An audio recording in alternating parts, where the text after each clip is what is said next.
Hey, what's up guys, Tech9 here, and I am back again with a brand new video. So in today's video I'm going to be making an in-depth review of the camera on the LG Stylo 4, and this has been requested by some people. So yeah, let's just go ahead and get started. I don't want to make this video too long. Okay, so two ways to launch the camera. The first one is by just the casual way, by just clicking on the camera app, and it's pretty fast and it works. And the other way that you could do, which is supposed to be faster, and if your phone is turned off, all you have to do is just double tap the volume down and it will automatically launch the camera. So both ways fast, it's up to you to which one you choose. Here's how the camera interface looks like, and it's a pretty clean, minimalistic camera interface, and you do get some options. So first off, here's your shutter button. You can zoom in and out. On the left hand side you do have your option to turn on the flash, put it in auto mode, turn it on, turn it off, and you also have your flip switch to flip from your rear facing to your back facing, as well as you have a filter option. So if you press on it, it gives you a lot of different filter options, which is cool. There are a lot of them, so it's up to you to choose which one you want. And you also have your mode, which includes your auto mode, food, match shot, guide shot, snapshot, grid shot, panorama, and flash jump cut. Now unfortunately it does not support pro mode. I wish it did, but hey, they just didn't include it. It's cool. So it's a pretty clean settings option. So you have your HDR, which is currently set on auto, and you have your steady recording. It's supposed to reduce motion when recording a video, and I'll show you the sample shots in a minute. You also have your cheese shutter, your location tag, your grid. You can add a signature, and you have a help button. And on the right hand side you have your timer, your video options. You can shoot at 1080p at 16:9, 720p 18:9, or 720p at 16:9. Let's see, and also you have your camera resolution. You can pick from 8.7 megapixels all the way up to 13 megapixels. It's up to you which one you choose. So you can also have your full vision or just your normal, and I prefer the full vision display, so that's pretty cool. And here's your record button right here. You can also use the volume up to take a picture. So yeah, let's see. And you have different sharing options. You can share straight to YouTube if you take videos, messages, your Gmail, and your Notes app. And now let's discuss the images, which is, I guess that's why you guys are here. So let's start with the rear facing camera.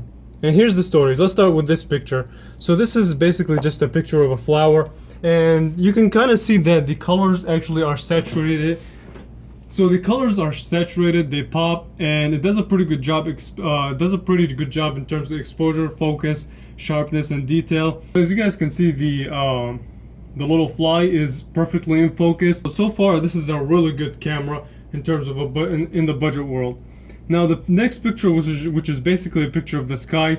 This is basically for me to test the dynamic range, which basically means that, hey, how much can the camera retain sky color as well as the clouds, and also retain the color on the trees. So it's okay, it's decent.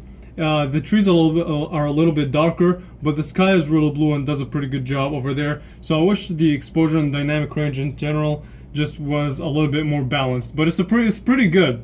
So the next picture actually looks way better. The trees are sharp, the colors, the greens are saturated, the shadows look good, and the sky is still also in focus, and the exposure between the sky and the trees is perfectly balanced. So you can see the blue skies as well as the green trees, other than the which is better than the previous picture. Now I don't know if that was just an exposure thing or what, but yeah, so it's a hit and miss sometimes, but for this one it was good. So the next picture, which is this picture of this logo, and I just want to test the sharpness and detail, and as you guys can see, it's pretty sharp and pretty detailed.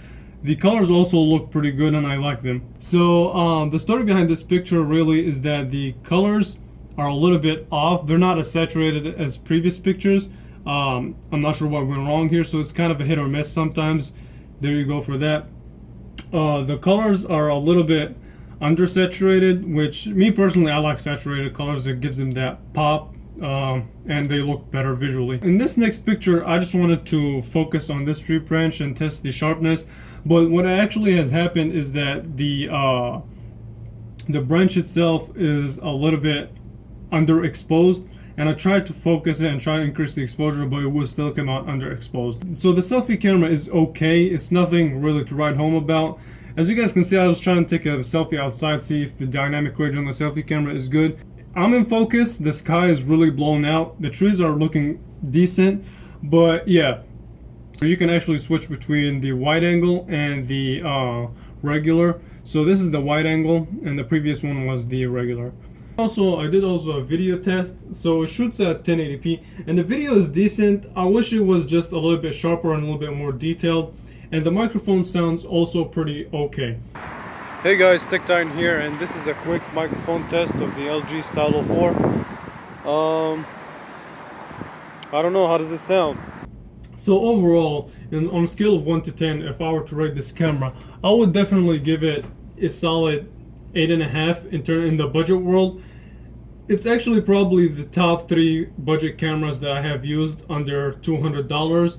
So yeah, this camera gets a thumbs up from me. It's pretty good. No, regular shots like the flower shots and the sky shots look really nice. I like that.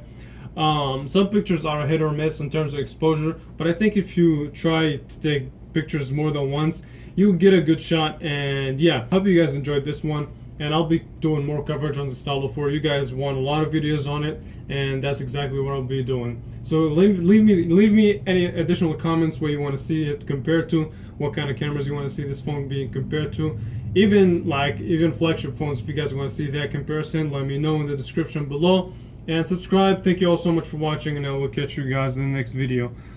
So yeah, thank you guys so much for watching.